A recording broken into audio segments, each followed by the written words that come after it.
तो जैसा कि आप पुराणों में पढ़ा करते थे, शिव पुराण विष्णु पुराण में आपको बताया है कि श्राद्धों के विषय में एक जानकारी दी है कि यदि कोई योगी को भोजन करा दिया जाए, योगी ये नहीं होता जो पेट का पानी हला कर दिखा दो ऊपर न पैर करके खड़े हो जाए, नहीं। योगी माने परमात्मा से मिलने की जो चेष्टा सद्भक्ति कर रहा है, साधक, सत्य साधक को योगी कहते हैं, भक्त।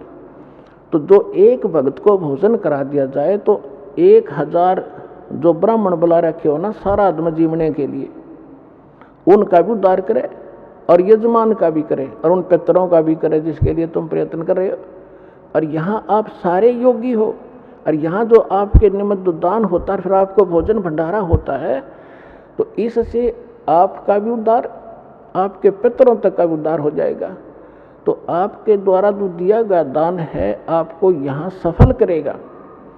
जैसे परमात्मा हर प्रत्येक ग्रंथ बताता है कि कुपात्र को किया हुआ दान व्यर्थ होता है और सुपात्र को दिया हुआ दान सफल होता है। फिर परमात्मा साथ साथ बताते हैं, एक यज्ञ है धर्म की, दूसरी यज्ञ है ध्यान, और तीसरी यज्ञ हवन की, चौथी यज्ञ परिणाम, और 5वीं यज्ञ है ज्ञान की। तो यहाँ 5 यज्ञ करवाए जाते हैं आपको। आप प्रणाम यज्ञ है, जैसे आप दंडोत प्रणाम करते हैं, लेकिन हृदय से करे, देखा देखी करी हुई उस प्रणाम का पुण्य नहीं मिलेगा। जैसे परमात्मा की वाणी में लिखा है, जय गोपाल दंडवत करो, बावें पैरों पड़ प्रणाम, पर दुआ करो दिल पाक से, असला असल सलाम। पाक दिल से, सच्ची श्रद्धा से प्रणाम करो, नम्रता से। देखो प्रणाम का उद्देश्य क्या है, आपको विनम्र बनाने के लिए कि इंसान में अभिमान ना रहे, और जब तक अभिमान रहेगा भगवान प्रसन्न नहीं हो सकता। और जैसे रावण ने जो साधना भक्ति की, पुण्यात्माओं आप तो लाख जन्म नहीं कर सकते, इतनी कुर्बानी यहाँ से काट कर चढ़ा दिया, लेकिन एक त्रुटि रही, उसने अभिमान नहीं गया और वो अभिमान उसको खा गया, लेकर डूब गया। कुल का नाश कराया, अपना नाश कराया, भक्ति नाश करा लिया। तो सबसे पहले अपने भगत के अंदर आधीनी होनी चाहिए।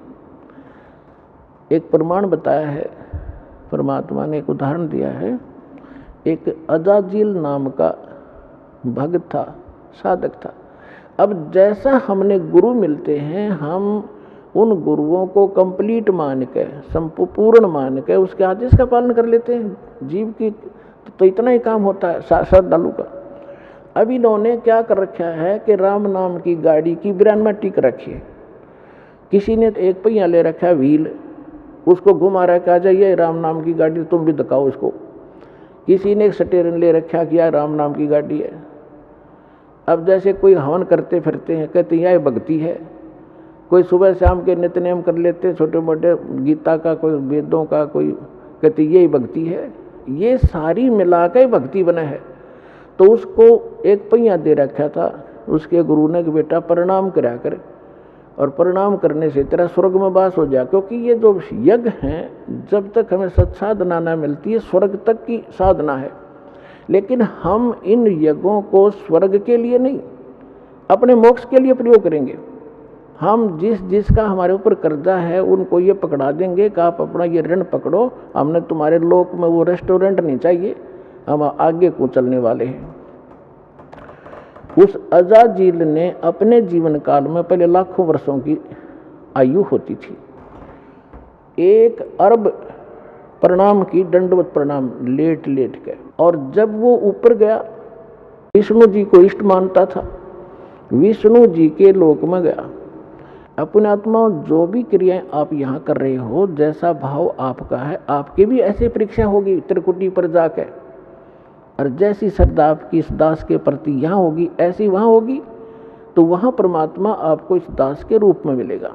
तो अजाजील नाम का वो श्रद्धालु प्रणाम करता था, प्रणाम यज्ञ किया करता था, उसमें इतनी भक्ति, उस सतर की जो स्वर्ग तक जाने की और वहाँ पर पद पोस्ट पाने की, इस प्रणाम यज्ञ से इतना संग्रह हो गया उसकी भक्ति कि विष्णु जी के लोक में जब गया तो विष्णु जी ने कहा कि भाई बहुत ज़्यादा भक्ति की तूने, यानी बहुत अच्छी साधना की बच्चा, साधना के अंदर ये सारा कुछ आ जाता है।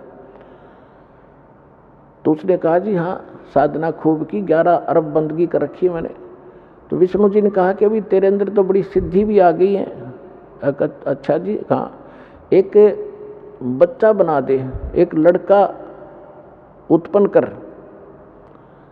तो उसने कहा जी कैसे करूं, मुझे तो पता नहीं। तो भगवान ने कहा विष्णु जी ने कि ये कह दे कि नर भव।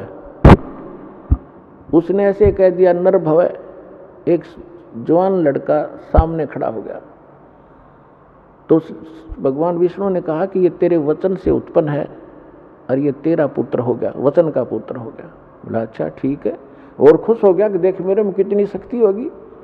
जैसे हम सुना करते थे कि वाल्मीकि जी ने जब सीता गर्भवती थी सीता जी, और वो निकाल दी थी भगवान रामचंद्र जी ने, वाल्मीकि जी के आश्रम में गई थी, और वाल्मीकि जी उसके एक लड़का उत्पन्न हुआ था, लव, उसका नाम रख दिया।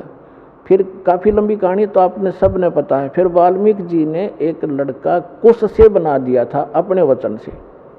आज के युग में तो ये लोग मानने को तैयार नहीं, क्योंकि साइंस खा गई इनके बुद्धि ने, अध्यात्म वाली बुद्धि ने, लेकिन वो सही था। अब वो जितनी बैटरी चार्ज की थी वो उतना थोड़ा बहुत कर सकते हैं। तो उसे भगवान या मोक्ष, भगवान नहीं बन गए वो और मोक्ष नहीं हुआ उनका। तो वहाँ जब वो लड़का हुआ तो बड़ा खुश हुआ कि स्वर्ग में मेरा एक पुत्र हो गया, यहाँ इसके साथ रहा करूँगा। फिर भगवान विष्णु ने कहा कि अजाजिल इसको प्रणाम कर, दंडवत। अब वो तो उसका तो गेम में यही था, इसी मैच के कारण, गेम के कारण तो यूँ इस पद पर पहुंचा था। तो उसने बोला ना करूं इसको। क्यों भाई? भगवान बोले क्यों नहीं करे इसको प्रणाम, कि ना करूं, ये तो मेरा पुत्र है, मेरे वचन से हुआ है। अब भगवान विष्णु ने सोचा ये तो भाई फेल हो गया परीक्षा में। फिर भी उन्होंने सोचा चल थोड़ा सा इसको ग्रेस मार्ग दे देता हूँ, जब बुद्धि काम कर जाती इसकी। उस लड़के को अपने जहाँ वो खड़े थे बाउंड्री के अंदर, उससे परली साइड भेज दिया। और उसमें एक गेट था, इतना एक बाईपास रास्ता था, उसमें झुक कर जाना पड़ता था नो बाहर निकलने के लिए। वो लड़का तो परली साइड निकल के खड़ा हो गया। अब भगवान ने सोचा इस अजाजिल को मैं इस गेट से निकाल ले चलता हूँ, और ये झुके ज्ञाना से झुक कर निकलेगा तो मैं मान लूँगा भाई चल इसका ये नाश ना होगा भक्ति का, जिसी भी इसने भक्ति की है। तो भगवान भी समेत मुकुट के झुक कर निकल गए, उसका सामने लड़का खड़ा था। और अजाजिल से कहा कि आजा अजाजिल, तुझे स्वर्ग की सैर करा के लाता हूँ। तो अजाजिल बोला मैं सब जानता हूँ, तू छलिया है, तो मेरी फिर मजाक करेगा कि देखा ना मैं झुक के निकलूँगा तो परिणाम हो जाएगा मेरा लड़के को, और तो आप जो है ना मेरे साथ धोखा करना चाहते, मैं ऐसा अनजान नहीं हूँ, बिल्कुल नहीं करूँगा, नहीं आऊँगा। तो परमात्मा बोले जा भूतनी के निकल यहाँ से। वो वहाँ से पटक दिया ठाक है, और सारी वह भक्ति कैंसिल कर दी। कहते हैं बेअदबी भावनी साहिब के ताही अजाजिल की बंदगी पलमा ही भाई। जब प्रणाम कर रहा है और जिस उद्देश्य को लेकर करा, फिर वो अकड़ने की नो खाक तो नहीं वो साधना की, क्या रिहर्सल किया। तो पुण्यात्माओं ये जो रिहर्सल आपसे कराई जाती है, कहते हैं जय गोपाल दंडवत कर और पैरा पड़ प्रणाम, दुआ करो दिल पाक से, असला असल इस्लाम।